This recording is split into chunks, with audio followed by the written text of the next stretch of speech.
কুয়েতের আকাশসীমা পার করছিল মার্কিন F-15 ফাইটার জেটটি। হঠাৎ একটি ইরানি মিসাইল আঘাত হানে যুদ্ধ বিমানটিতে। ইরানের রাষ্ট্রীয় গণমাধ্যম সহ আন্তর্জাতিক বিভিন্ন সংবাদ মাধ্যম প্রচার করে ভিডিও। বিস্ফোরণের পর এক পর্যায়ে নিয়ন্ত্রণ হারিয়ে মাটিতে আছড়ে পড়ে যুদ্ধ বিমানটি। এর আগে প্যারাসুট নিয়ে ফাইটার জেট থেকে বেরিয়ে যেতে সক্ষম হন এর পাইলট। যুক্তরাষ্ট্র ইসরায়েলের হামলার পাল্টা জবাব দিতেই চলছে ইরানের অপারেশন ফাতে খাইবার। তেল আবিব সহ ইসরায়েলের কৌশলগত বিভিন্ন এলাকায় ব্যাপক ধ্বংসযজ্ঞ চালিয়েছে ইরান। এখন পর্যন্ত ইসরায়েলি ভূখণ্ড লক্ষ্য করে 200-র বেশি মিসাইল ছুড়েছে ইরানি বাহিনী।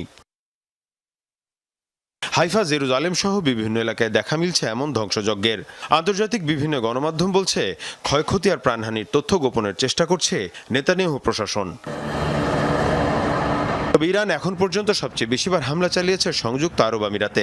দেশটি প্রায় 150 মিসাইল আর 200 ড্রোন হামলা চালিয়েছে। মধ্যপ্রাচ্যে ইসরায়েলের অন্যতম ঘনিষ্ঠ মিত্র